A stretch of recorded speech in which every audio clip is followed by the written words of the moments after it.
You ask Tiger to solve. This deals with linear equations with one unknown. The final result is x equals -1. Let's solve it step by step. Simplify the expression. Group all constants on the right side of the equation.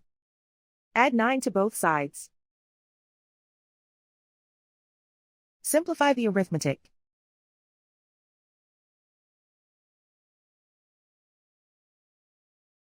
Isolate the c. Divide both sides by -8. Cancel out the negatives. Simplify the fraction. Move the negative sign from the denominator to the numerator. Simplify the fraction.